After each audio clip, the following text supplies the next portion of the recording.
Thank you kindly for joining us on a Thursday afternoon. It's a pleasure to be with you now 1 week before Thanksgiving, Judah. Yep. A week before the Thanksgiving holiday. One of my favorite holidays. I'm curious of where it stacks up for you for the best holidays of the year. Some of the favorite activities to do on Thanksgiving. The turkey trot at Boar's Head captures the attention of hundreds of people on a Thursday morning. Excited for that. I have family coming in from the West Coast and from the East Coast to stay with us, with my wife and I and our 2 boys. We're very excited about that. Pies. I will miss the pie chest. We were often gifted pies on Thanksgiving by Keith and Yona. Much love to Keith and Yona for those. We love those pies in the pie chest. If not for the many other reasons why we love them. Absolutely. I mean, the pies were one of our favorites. Absolutely. So we'll talk about some traditions. I want to ask you, and we'll start on a 2-shot, then we'll weave back on a 1-shot. A lot to cover on the program, including more Fry Springs chatter. The story I wrote about a third location from the Marie Bet team will be the lead of the program in the Anna's Pizza location. I'm going to talk about that to start the show. First, I want to weave the jack of all trades, fondly known as J-Dubs up and down the eastern seaboard, 13 years and counting here at HQ on Market Street. Thanksgiving, your favorite? Top 3? You strike me as a Christmas guy, number 1. That's my favorite holiday. Yeah, I think Christmas gets number 1. There's usually more time off. There's usually more time with family, and it's not just one meal, and it's not just one specific meal. In fact, I've thought about multiple meals in the Wickower household for No, I just mean that Jesu Cristo's birthday.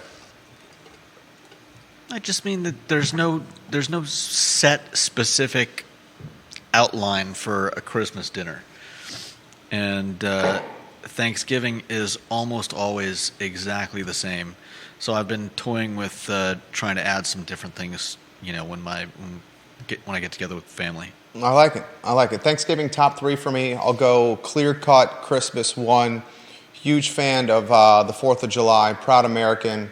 My mom, a Cuban immigrant, as I've documented on this program so much, and I grew up in a household where she was a very proud American, proud to become a U.S. citizen, proud to migrate and immigrate from a communist country right before a communist dictator, utilized war tactics to take control of what was a very proud country in Cuba.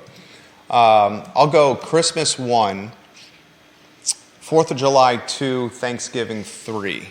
Our Thanksgiving tradition's a week away. We're rolling the turkey trot in there. I'm super excited about this. Seeing our 5-year-old run a 5K, jog a 5K, trot a 5K, do a 5K on Dad's shoulders for as long as Dad can do that is going to be something for the memory book. And our 11-month-old being pushed on a stroller is going to be something for a memory book. Very excited about that. Need a new pie substitute. We're taking ideas for the pie on the program. You started with pickleback. I've not had a pickleback beer. It's a beer with a pickle? I've never had an actual pickle. There are some breweries that make a pickleback beer, but you can really just you don't need it. I mean, you can also I think pickleback started as something that you have with a whiskey, if I'm not mistaken. Yeah, I've seen it with whiskey and a pickleback. I've seen it with whiskey, and you can do the same thing with the lager. Like I said, it'll elevate a lower to middling beer to a much higher level. I'll try it. I'm gonna you don't lead me astray. Let's do it before Thanksgiving. Yeah. We'll do it before Thanksgiving in the office or outside the office. The Man Mrs. Draft Tap Room. I think a very underrated watering hole locally is the Lazy Parrot. If you have not been to the Lazy Parrot, that watering hole is very dynamic with the televisions, the wings, the pizza, the sandwiches, the 2 bars, the beers on tap, the outside seating, the friendly and approachable price points. Sports bar meets family atmosphere, cornhole outside, a lot for a lot of people. We are blessed with watering holes galore in this community, which is fantastic. We'll go to a one-shot. We'll start with the lead of the program, a topic we talked about yesterday. The team, we said yesterday, the team behind, in fact, it's in the story on ilovecville.com. I'll read you the first paragraph of our story. The team behind Marie Bett is opening a 3rd location in the city of Charlottesville in the Fry Springs neighborhood of Jefferson Park Avenue. We also, in the story, say a lease was signed this week. We say that they'll rent a portion of Anna's Pizza and launch a version of their popular cafes from Rose Hill and Water Street. We mentioned coffee, breakfast, and pastries in a scaled-down version of Anna's Pizza. Check, if you haven't gone by the Maury Avenue Shopping Center, I want you to do it. I want you to look into Anna's, and then you'll see a cement concrete wall literally almost down the exact middle of the restaurant, dividing the restaurant in 2. One of the larger restaurants when it was in operation in the city, Anna's, had that huge banquet hall on the left, that banquet private reserved dining room that wasn't used that often, and seating for a significant amount of people. One of my first experiences with restaurants in Charlottesville was in 2000. Crazy to say, I've been here 23 years. First year at the University of Virginia, and we were doing the fraternity, it wasn't pledgeship, but it's when you go from fraternity to fraternity, and the frats are kind of like wining and dining you and trying to get you to join their house. And one of the houses, it might have been SAE and it might have been Chi-Fi, it was one of those two, took me and some friends out to Anna's for pizza and cold pitchers. And it was a boatload of us, including all the brothers, and there was plenty of seating left, just having a great time. One of my first memories of a restaurant in Charlottesville outside of the UVA bubble was that experience at Anna's in 2000 in the Fry Springs neighborhood. That was very much the heyday for Anna's Number 5, a restaurant that we loved. I've often said the Italian sandwich at Anna's Number 5, the best Italian sandwich around, or certainly in the top 5. So in I Love CVille, we mentioned that a portion of the space was leased, and the team behind Marie Bett was going to pursue a version of one of their restaurants there in the near future. You know, I feel comfortable with that story on ilovecville.com. I feel comfortable with it. The headline could have been a bit tighter. You know, my background, newspapers and media, radio and television. Sure, I will give you this. Absolutely, our headline could have been a bit tighter. Our headline, Marie Bett team opening 3rd location in Fry Springs neighborhood. Maybe we with retrospect, say Marie Bett team opening a version of their restaurant in Fry Springs neighborhood, or a new concept in the Fry Springs neighborhood. But what's in that story with the 3rd spot, renting a portion of Anna's, a version of their popular cafes, the breakfast, coffee, pastry, good to go. Good to go. And I encourage anyone that's watching and listening to the show, and the show, the viewership and the listenership, whether, is fairly hefty these days. Drive by, take a look. I mean, fantastic opportunity in that area. As John Blair highlighted yesterday on LinkedIn, you got 2,000 to 3,000 people coming with the Paul Manning Biotech Institute. That's a hop, skip, and a jump away from the Maury Avenue Shopping Center, perhaps the new moniker of the Shops at Fry Springs. We spoke yesterday about the closing of the pizzeria across the way. Do you think it's safe to call Fry Springs Station a pizzeria on a 2-shot, J-Dubs? Yeah, I think that's safe. You think it's safe? I mean, very much more than pizza for that 14-year run restaurant. Oh, yeah. Much more than pizza, but I think beer, cocktails, sandwiches, salads, desserts. PK and Ben, the team behind Fry Springs Station, highlighted the sit-down nature of restaurants and how they've changed dramatically, where you have table service. That concept is faced some headwinds where, and we've highlighted this on the program, the concepts like Moe's on Ivy Road, owned by Derek Bond, or one of PK's other brands, Ivy Provisions, where it's order from a window, no front of the house staff. Revolutionary Soup fits this model as well. Bag Bees on the downtown mall fits this model as well. Those concepts, less labor intensive, keep overhead down, maybe some tailwinds for those concepts, especially if they can integrate to-go, takeout, delivery, order ahead online through digital platforms and apps. Right. But the station, how would you characterize that? How would I characterize? You've been, right? Yeah, it's been quite a while, but that's right around the corner from your rentals. A little bit less, 2 miles. A little bit less than it was when they were living in Redfields, but yeah. I mean, it was just a great place. They had that big open window where you could basically sit outside while still sitting at the bar, and for hot days they had that nice patio roof. Just great food, great atmosphere, and I mean, I can understand restaurants struggling. We all know that COVID changed a lot for a lot of people. I'm sure that as crazy as it seems, there are probably still a lot of people who are on like basically COVID panic mode. People. You saw what UVA said last week. The University of Virginia, that article's still online at news.virginia.edu. Pretty much in an article on their website said, look, it's time to consider COVID and the pandemic in some kind of hybrid or category of the common cold or the flu.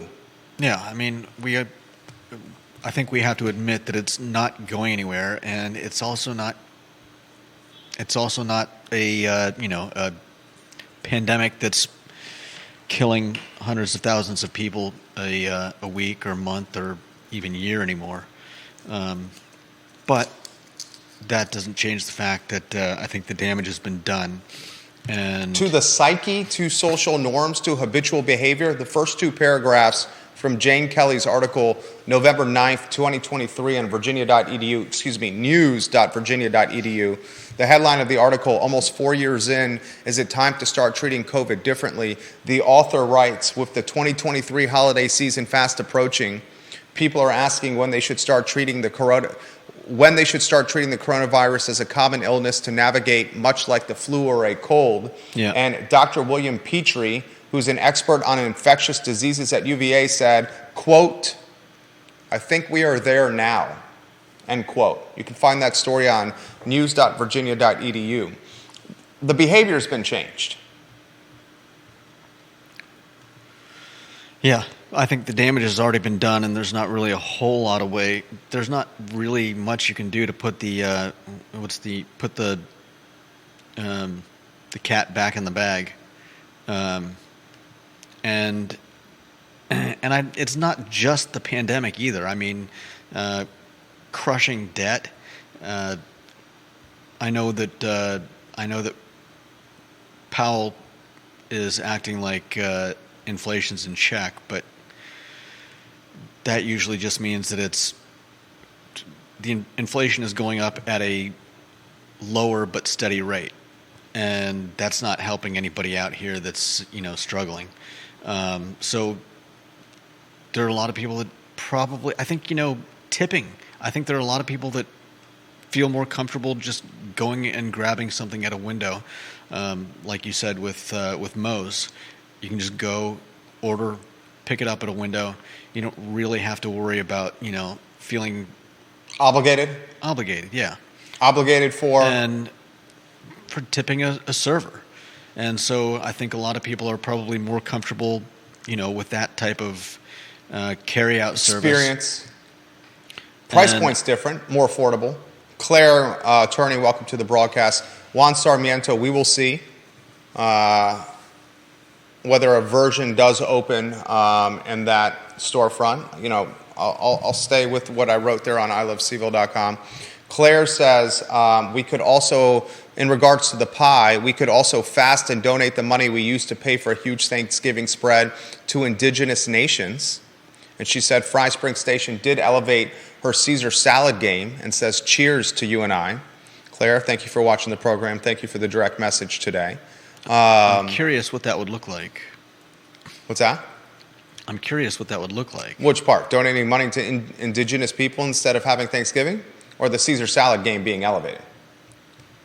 The first one. I know. I mean, I'm sure you've seen the. I'm sure you've seen some of the signs, especially coming up. What is it? Coming up High Street from when you turn onto High Street from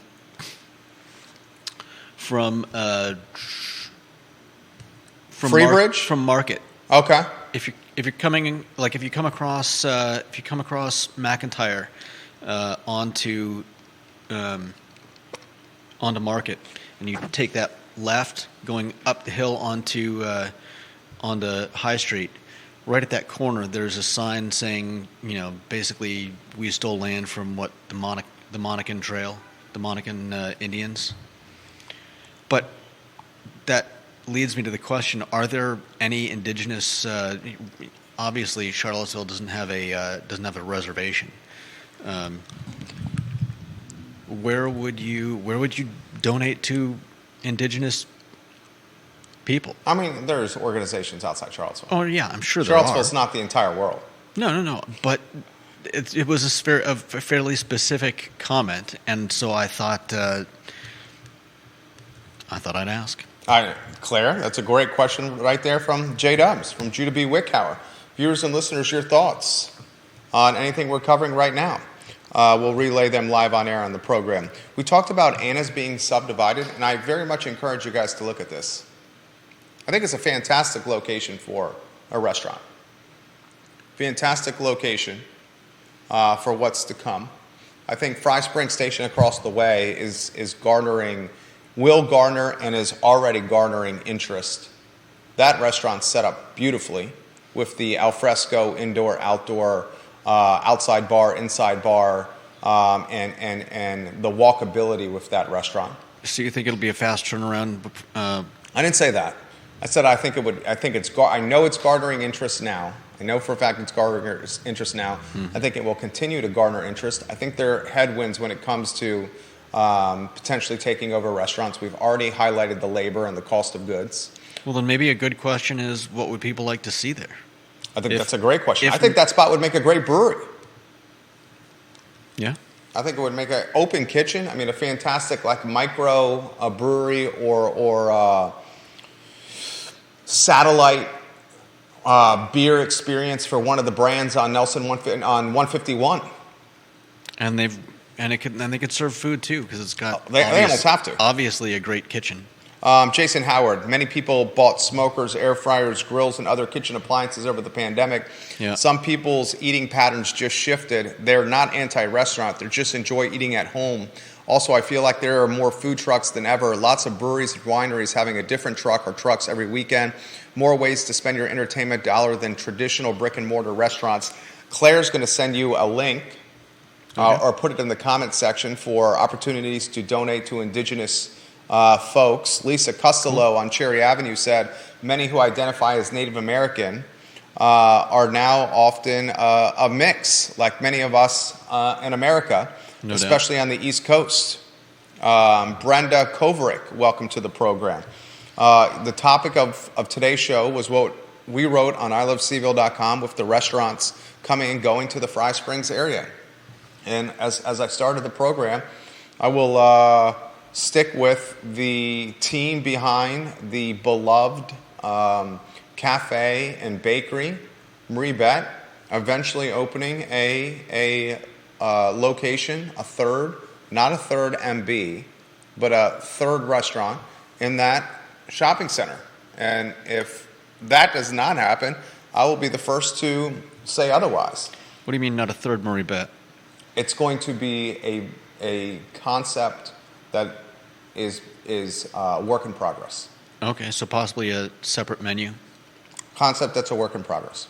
I mean, that was clear in the article on the website. This leads into a segue for our next topic, if you want to put the lower third on screen, about which other restaurant spots that could be divided. The days of a 3,000, 4,000, 5,000 square foot restaurant, I think, are gone. The days of prioritizing heavy front of the house staff and 200 to 300 covers a night are gone, I believe. I think very niche restaurants will be doing that type of business, elevated, very refined, sophisticated, that can cover the cost of that kind of model with heavy price points. I don't think it's going to evaporate or disappear altogether.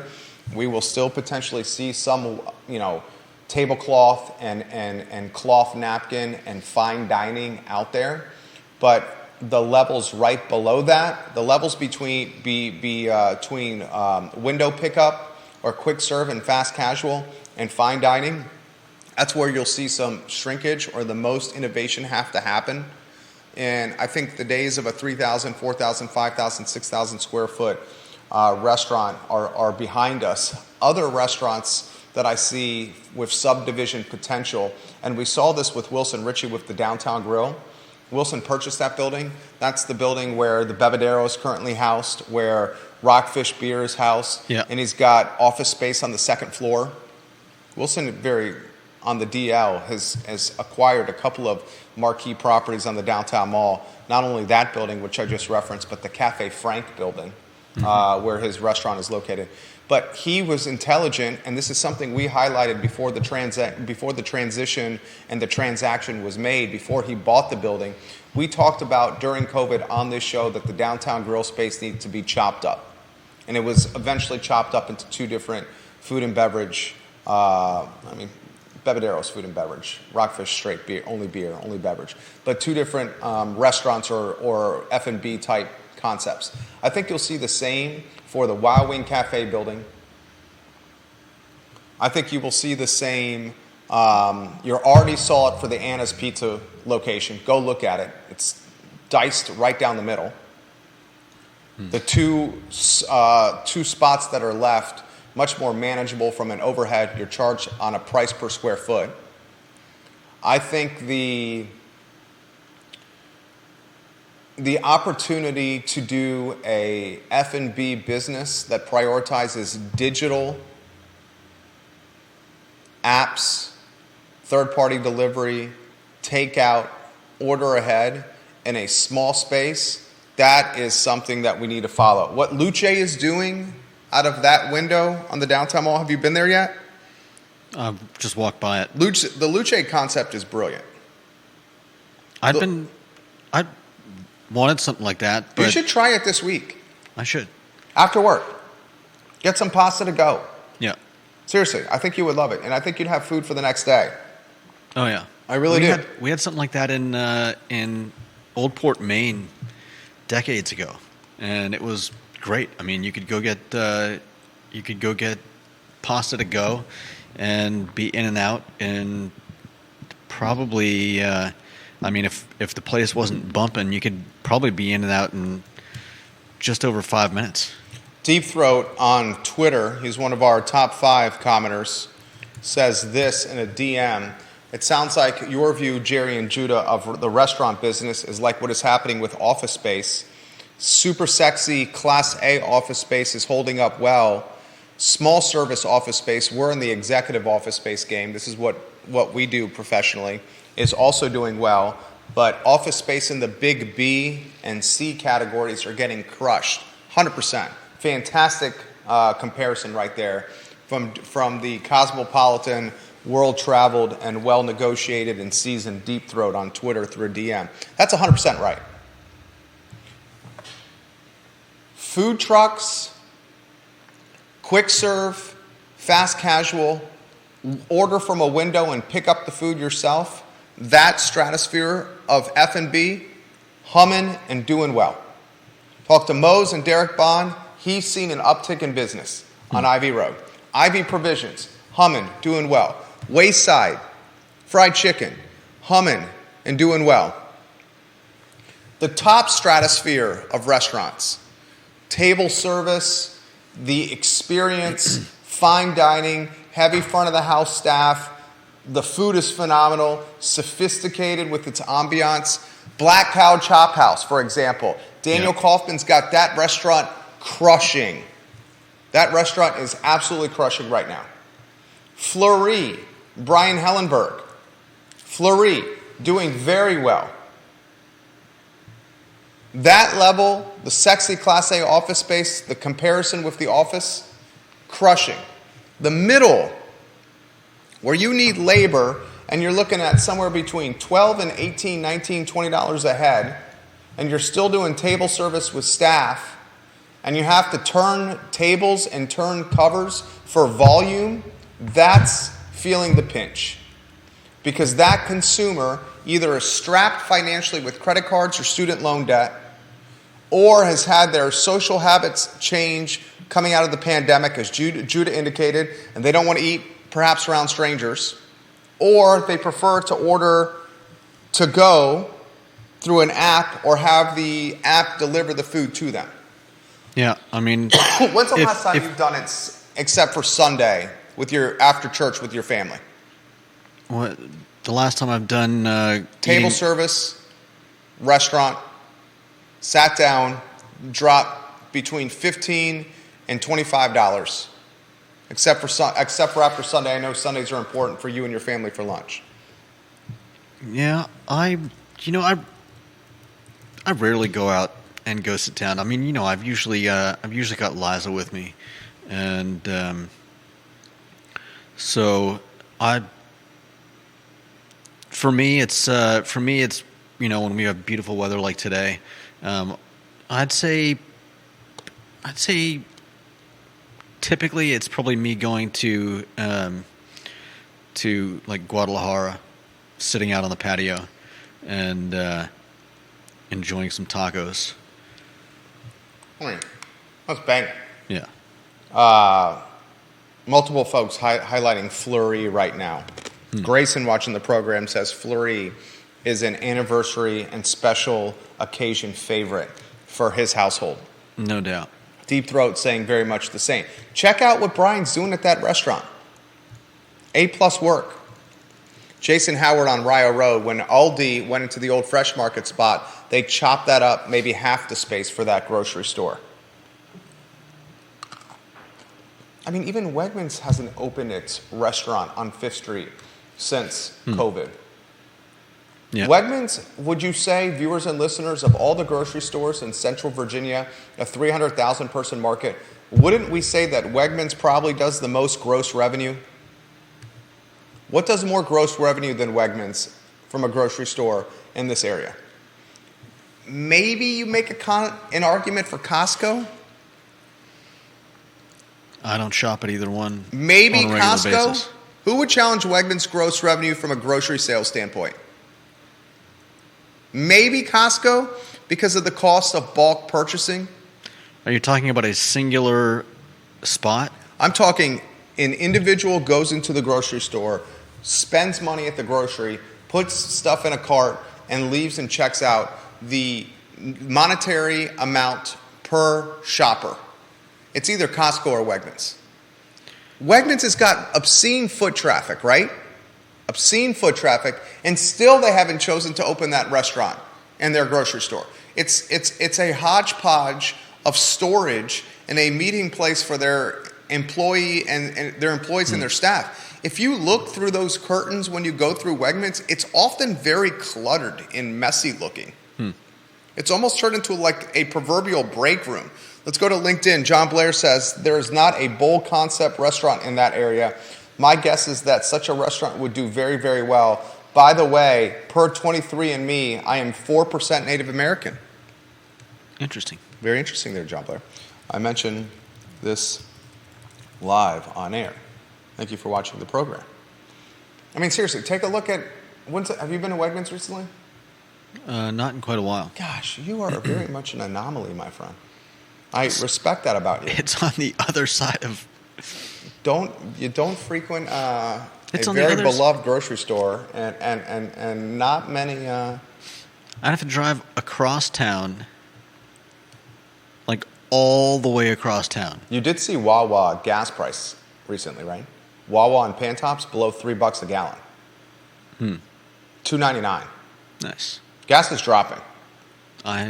The last time I was there, I think it was just over $3, and I was like, "Hey, that's pretty nice." I think the cheapest. Lauren in Keswick says Costco. Claire, watching the program, says, "In my experience, it's often possible to check out who has historically occupied your area, find groups of those folks with an online presence, and then link up with nonprofits they may be operating." She says, "Jerry and Judah, I'm not saying everyone has to fast or use their money this way, but it is always an opportunity to consider." Respect. I respect that. Definitely. Sincerely respect that. Appreciate you putting that on our radar. I've got 8 to 10 people saying it's Costco. Bill McChesney is saying we shop Kroger for the fuel points and we spend a boatload at Sam's. Most affordable stretch of gas in Charlottesville or Albemarle County, is it the stretch of stations on Route 29 or the stretch of stations on Pantops? The Pantops stretch of gas has 2 offerings under $3 a gallon. Route 29, if you use the Kroger points or the Costco rewards or some Exxon rewards, you may be able to get less than that. But those 2 stretches have got to be the most affordable stretches for fuel per gallon because of the competition. Wawa's got to be Wawa's $2.99 on Pantops. probably the most affordable, and for all the years that what was it, Speedway now, whatever it was, I can't even remember what it was before. Speedway, is the Speedway still there? For all the years that Speedway was right next to, what is it, a Mobil?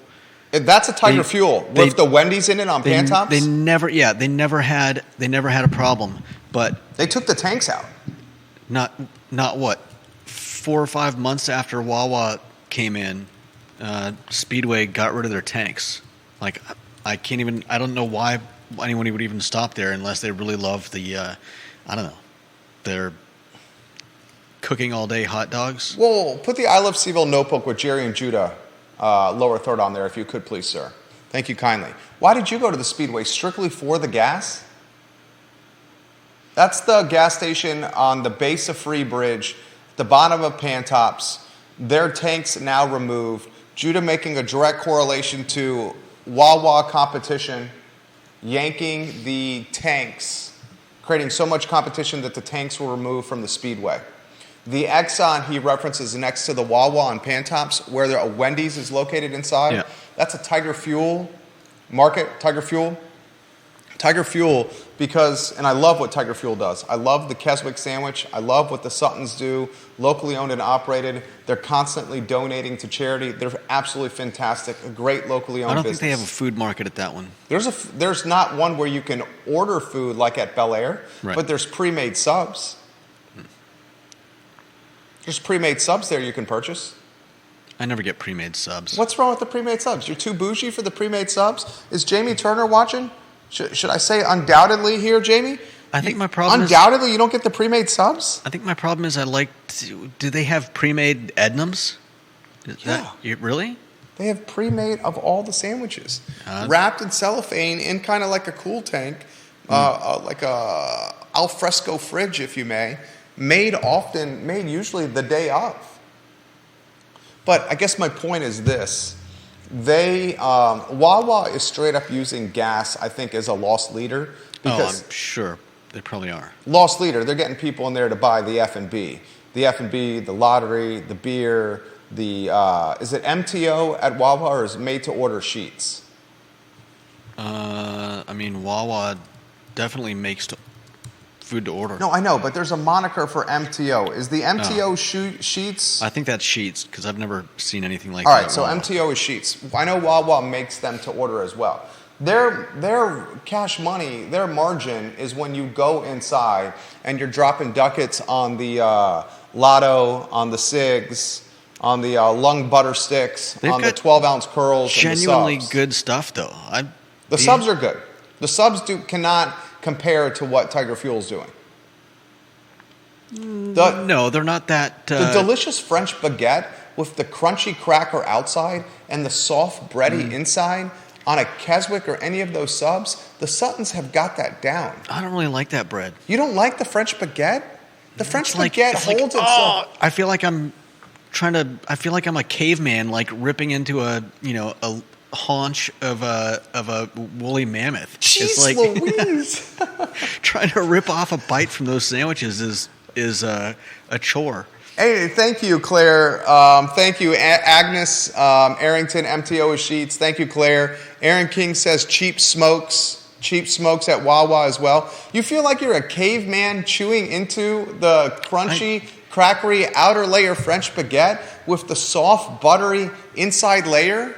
That French baguette is one of the best sandwich outer shells on a sub or a sandwich in the market. Yeah, but you've never had What challenges that? And don't tell Oh. me the sub at Wawa. I was gonna say the the sub that Scott ordered to be delivered from Maine. That is Scott Aaronworth, World- Virginia Beach, watching the world program. class, He sent us some sub. That top is notch, pretty damn good. AAA bread. If I could have that for every sandwich, I probably would. What's the best sandwich bread in the market? In this market? Viewers and I listeners. don't know. Here's some background on Speedway. Deep Throat, you know so much about so many things, dude. He's got some background on the Speedway for us. Are you ready for this? How much do you read a day, Deep Throat? Seriously. Like, I read a lot. Obviously, for this show, I'm reading a lot, talking to a lot of people. How much do you read a day? Hours. He says, here's some color on the Speedway. Here's some background. They used to be owned by Marathon, which is a petroleum company. Marathon divested it in 2021, if I remember correctly. Perhaps less emphasis on fuel under the new ownership. The new ownership is the same owner as 7-Eleven. There you go. There you go. And he says, I read for a living. That's what finance is. He's reading constantly. Nice. There you go. You need to come on the program. Come on the show.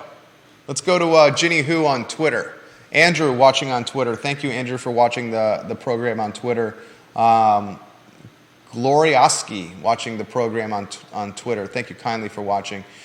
Ginny Who says, with fuel points, we usually have $1 off per gallon at Kroger. That's impressive. She says, years ago, I bought a pre-made sub at the market at Mill Creek. I bit into it to find a full-size permanent marker inside. Ooh. Needless to say, that was the That's last pre-made nasty. sub I will have, or will ever purchase. I will stand up for the pre-made subs. That's an anomaly. I appreciate you sharing that It is perspective. an anomaly. I've had I many don't a really pre-made like sub that were pre-made very good. subs either. If I'm in a hurry and I'm really hungry, I might try one, especially in an airport where everything's going to cost an arm and a leg anyways. I'm not doubting you. I would much rather go to the counter and have the sub made right there. Yeah. That certainly beats the pre-made sub. No one's doubting that. But sometimes the pre-made sub fills a need. It fills a niche. I will say the cheesesteak or the steak and cheese from Fabio's on East High Street is one of the best subs out there. They've got a lot of good subs there. Oh, they no do. doubt. I think I've had I think the most recent I got there was the Italian, which was really good.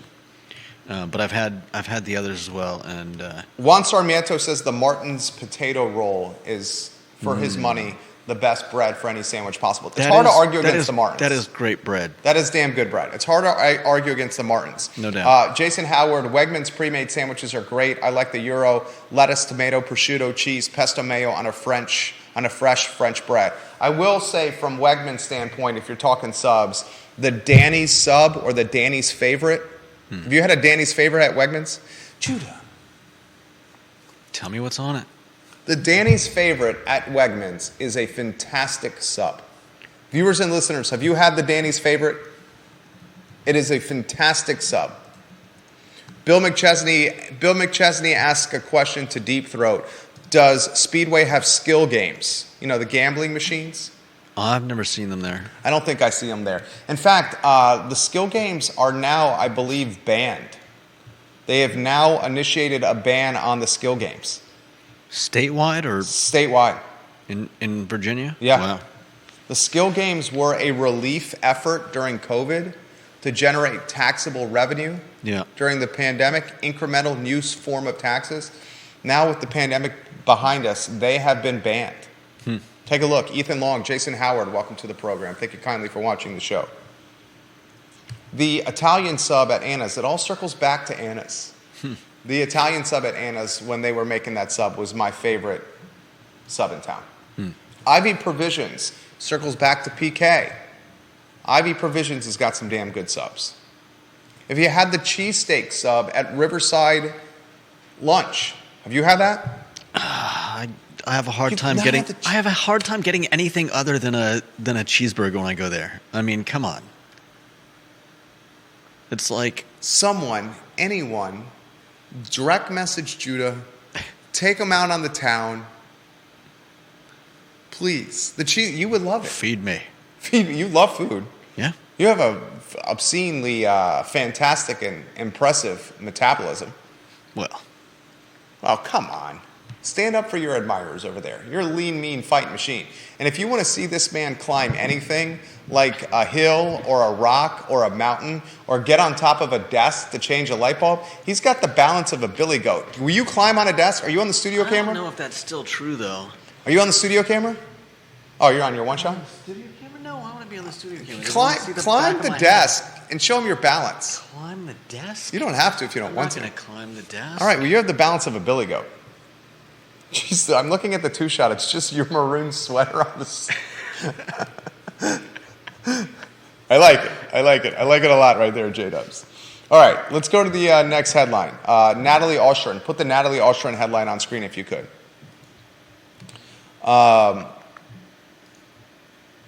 And Deep Throat has an answer for Bill McChesney. Deep Throat says, Bill McChesney, I've never seen games of skill at Speedway, though the ability to eat the aged hot dog without retrenching is a kind of skill. Seven and I is a Japanese company, so maybe we see Panchiko there before too long. Pachinko. What's Panchiko? Pachinko is, it's a little bit like pinball. Oh. It's a Japanese game. I really don't know much of anything about it, but I'm pretty sure it's... Have you played backgammon? Maybe. You would enjoy backgammon. Not recently. We should play backgammon. Backgammon. I'm trying to get my better half into backgammon. Okay. You know, something you can do with, like, your significant other, your partner, your husband, your wife, like a common ground. You know how it makes the experience pleasant when it's like you guys are binge watching together a show. Like we've recently binge watched, what's the HBO show? Oh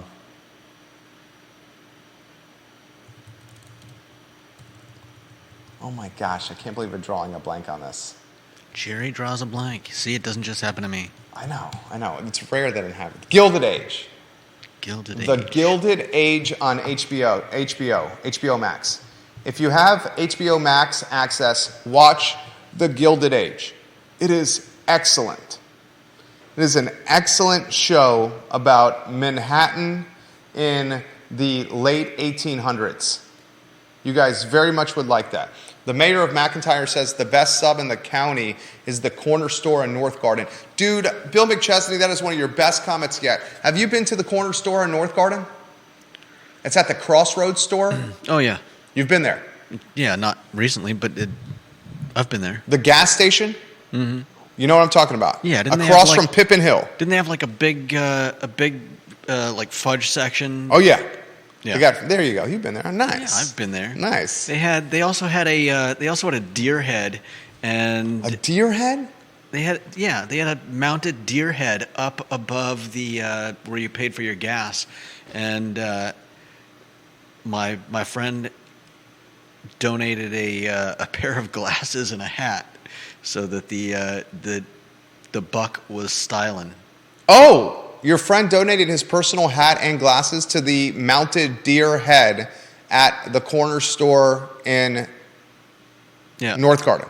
Whenever I'd go in there, I'd look up, and there's the deer with a pair of sunglasses and a fedora. That make it a fedora? Your buddy's rocking a fedora? Not anymore.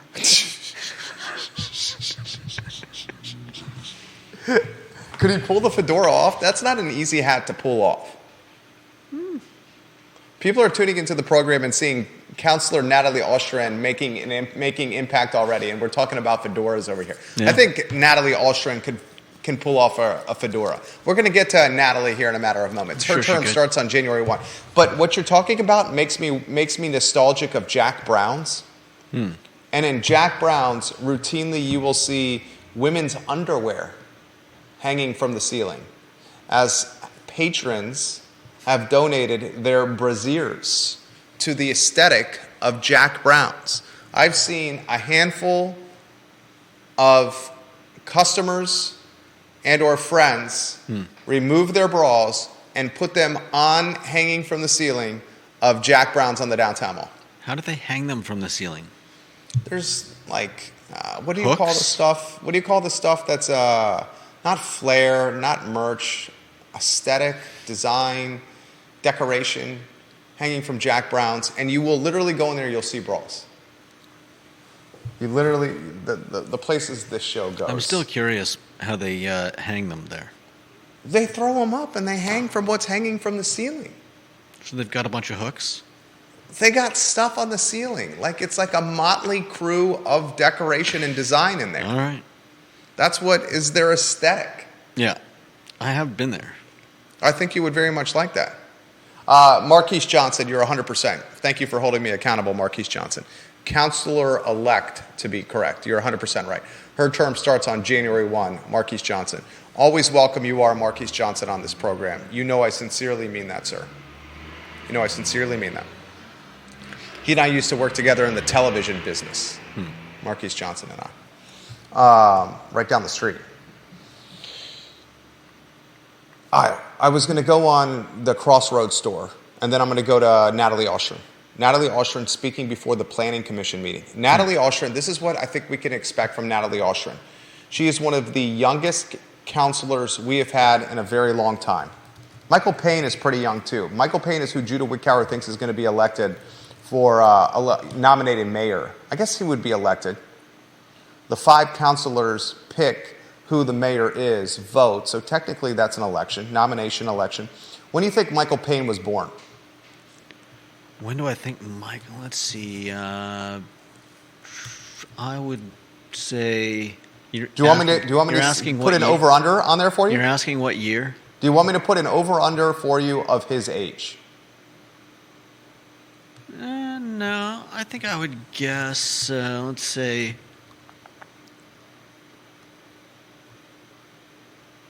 oh man, I think, I mean, come on, it's a talk show here. You gotta, I know. I'm doing. Gotta talk here. I'm doing big number math in my head. Big number math here. Viewers and listeners, how old do you think Michael Payne is? I have the exact answer in front of me. If I put the over or under at 31 years old, would you take the over or under for Michael Payne? I'd take the over. You would take the over on 31? Yeah. Michael Payne is exactly 31 years old. He's 31 years old. September 23, 1992 is his birthday. He's 31 years old. Remember, he served on council in 2020. So Michael Payne, when voted to council for the first time, when he first served on council for the first time, was 27 years old. His first term, first day, 27 years old. Natalie Oschrin, I do not have her age. Her first day is January 1. Is Natalie over or under the 27 that Michael Payne was on his first day of council? What do you think? I'm going to say over on that as well. Generally, you want to go younger when it comes to viewers and listeners. Someone get me her age. Deep Throat, this is right up your alley. You don't even know the answer. You know the answer? No, I said you don't even know the answer. No, I don't know. Deep Throat says she's in her 30s. So Michael Payne, his first day on council during his first term, he starts his second term on January 1, 27 on his first day in 2020. Oschrin is, according to Deep Throat, I don't think I've seen you wrong on this program yet when it's come to numbers. I'm going to read your first comment, not your second one, Deep Throat. She's in her 30s, he says. She's making already an impact on council, and she's not even on council. She's speaking before the Planning Commission. In the Planning Commission meeting this past Tuesday night, Natalie Oschrin went to essentially war against UVA when it came to that 242 apartment On Ivy. 10-story, 130-foot building on Ivy. 10 stories, 130 feet, 242 apartments. Planning Commission greenlit it Tuesday night. Oschrin went to bat for this building, said we need more housing. That's going to create additional supply, which could create price stability, the supply and demand argument. Yeah. And she then shamed UVA in the process. And then she talked about writing letters to council and commission, and then she went on Twitter and explained her position. Nice. She is going to be a vocal, active, engaged, transparent councilwoman. She is going to utilize social media to discuss her positions. She will be unafraid to challenge the University of Virginia. Michael Payne is unafraid to do that. Mm-hmm. I'm curious to see what happens with Michael Payne and Natalie Oschrin as they potentially partner to push UVA into a payment in lieu of taxes position, a pilot. Yeah.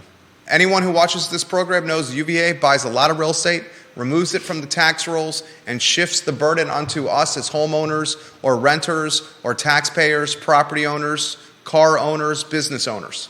Yeah. UVA makes the argument, look at what we're doing with our economy to drive revenue, which is a legitimate argument.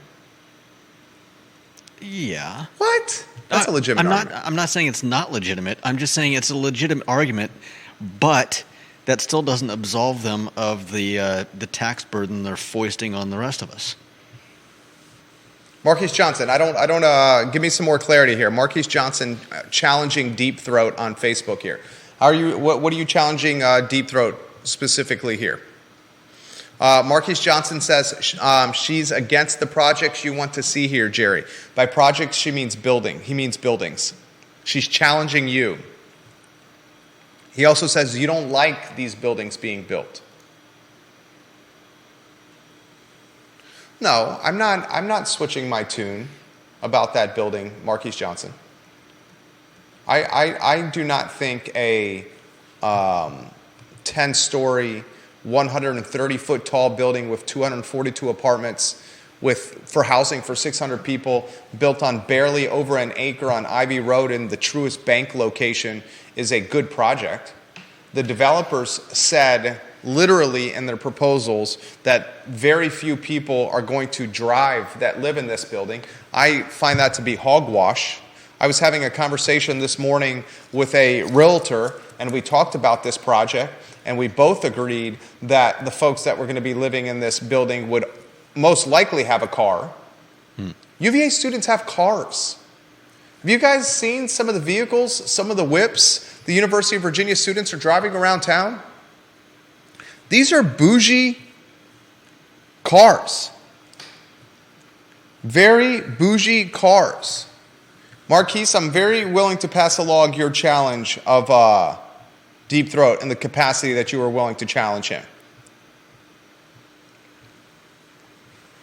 Juan Diego Wade, Bill McChesney says, I think Wade's the mayor.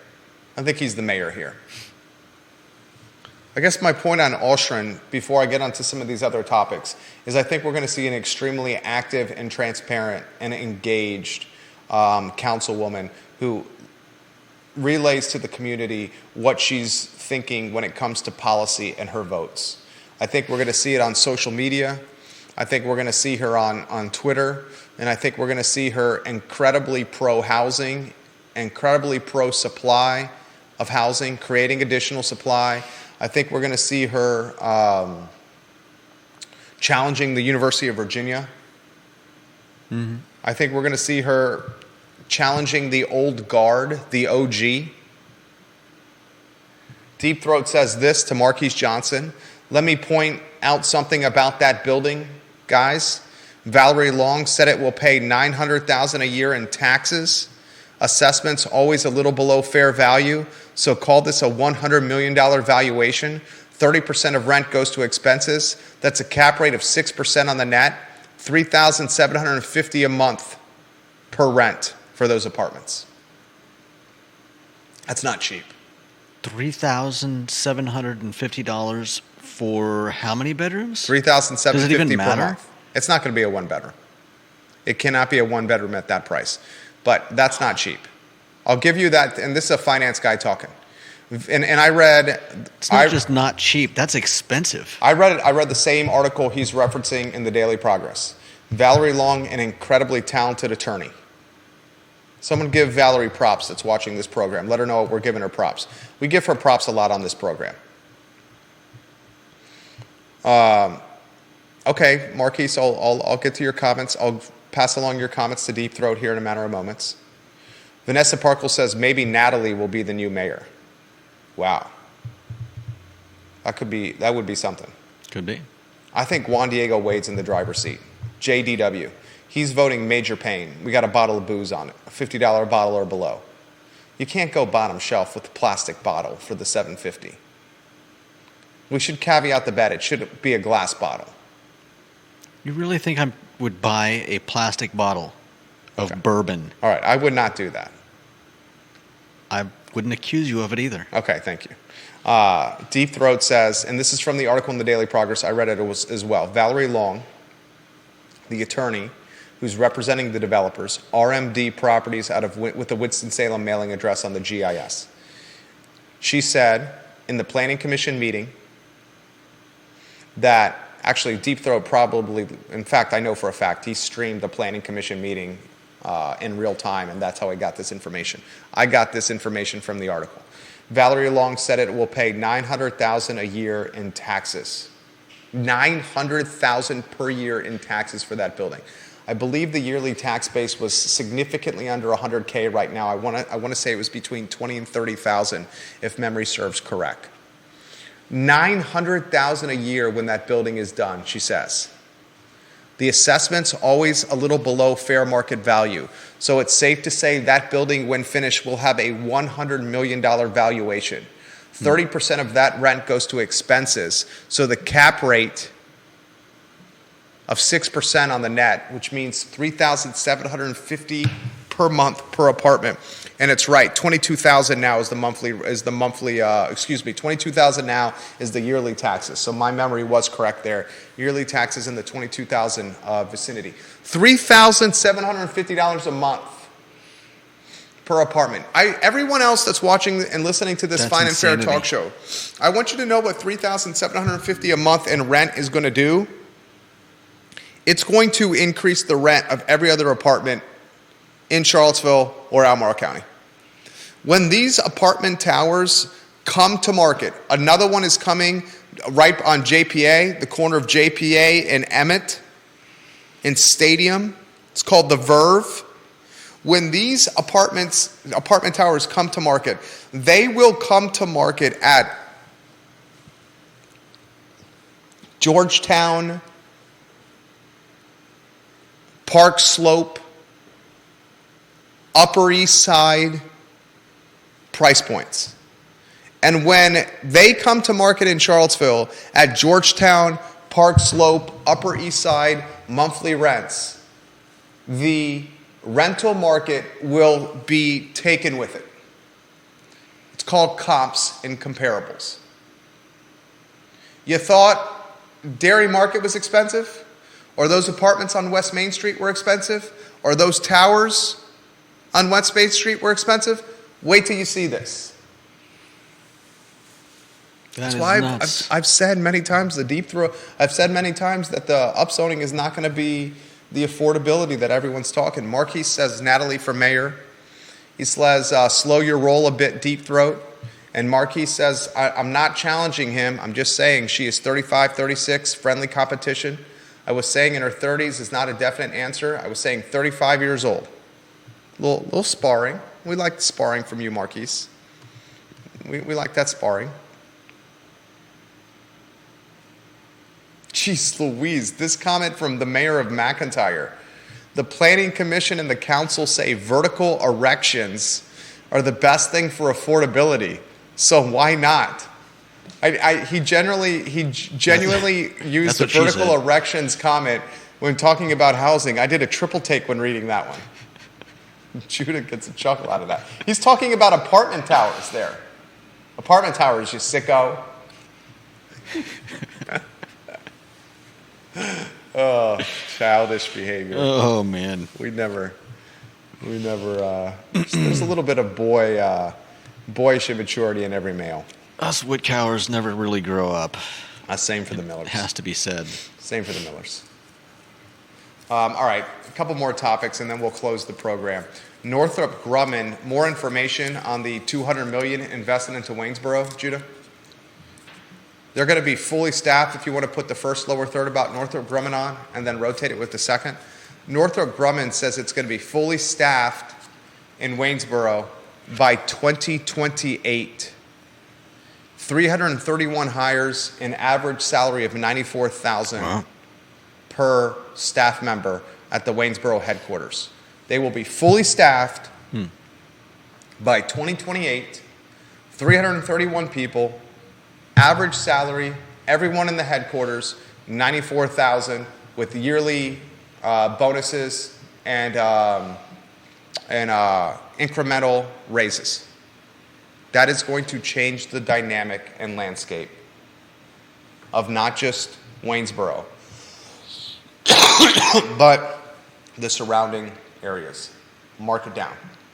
The folks at the top end of this pay spectrum are not going to live in Waynesboro.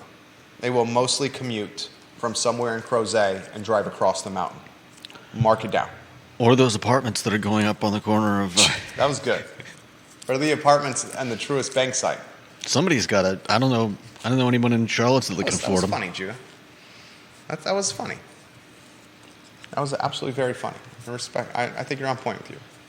Vanessa Parkhill, the queen of Earlysville, says, I'm with you, Jerry, and my personal choice for mayor would be Juan Diego Wade. The mayor is a 2-year term. It's not a 4-year term. You do it for 2 years. I am in the mindset of making the mayor or voting the mayor someone who's already been there, as opposed to voting the mayor in the first meeting, someone who's never served on council. I think Natalie Oschrin would make a fantastic mayor, but perhaps she could be the mayor in the middle of her first term, like a Juan Diego Wade. We've got a bottle of bourbon on the line here. Judah's promised, not a plastic bottle. Or Jim Beam. Bill McChesney says Viagra towers all over Ivy Road. Oh, Bill. 94 G's, the average salary for the Northrop Grumman 331 hires. This is a last item out of the notebook, and then we'll get to your comments. The University of Virginia gets more. Is that even enough to afford one of the apartments in at $3,750? Yeah. The $3,750, I would imagine the 3,750 is a two-bedroom. Deep Throat, the 3,750 you would say is a two-bedroom, right? The 3,750 I would not say is studio. What do you make of that one, Deep Throat? Because remember, there's still bloody expensive. There's 242 apartments, and they're saying it's going to be housing for 600 people at that Ivy Road location. So if you got 242 apartments and you got housing for 600 people, I mean... Yeah, it's 2s and 3s. Yeah, it's 2.5 people per apartment. So it's 2s and 3s. Maybe they have a few studios in there to maximize some margin, but it's 2s and 3s. All right, last item in the notebook, then we'll get to your comments, viewers and listeners. Newsweek ranks UVA Health University Medical Center, the UVA Medical Center, as Virginia's #1 hospital in its Best in State Hospitals 2024. This is one of a lengthy string of recent props for UVA Health from Newsweek and other organizations. #1 ranking for a hospital system in the Commonwealth of Virginia. Newsweek's rankings were based on several factors, including surveys of healthcare professionals, data from patient surveys, hospital quality metrics from the Federal Centers for Medicare and Medicaid Services. The UVA Health University Medical Center specialties were ranked among the best in the world in the publication's 2024 list. Best in the world. World's best specialized hospital. Among a field of tens of thousands of hospitals, neurosurgery in the world was 61, oncology was 185, cardiology 248, and all 3 specialties earned #1 ranks in Virginia. This is first props and kudos to UVA Health. Anyone working at UVA Health, the doctors, the nurses, the administrators, the staff, med techs, farm techs, pharmacists, anyone working there, dude, you guys are rock stars. You get serious props. But when world media publications continue to bestow rankings to the University of Virginia and Charlottesville and Albemarle and Central Virginia, last week Albemarle was the #1 wine region in the world. Yeah.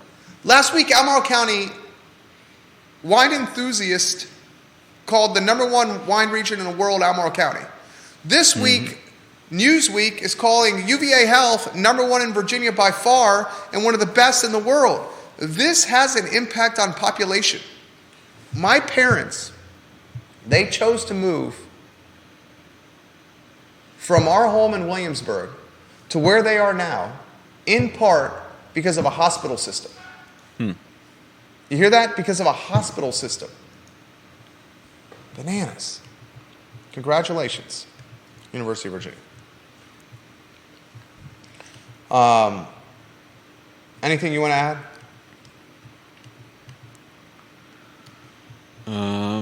Yeah, give that pickleback a try. The pickleback? Yeah. Now I'm craving.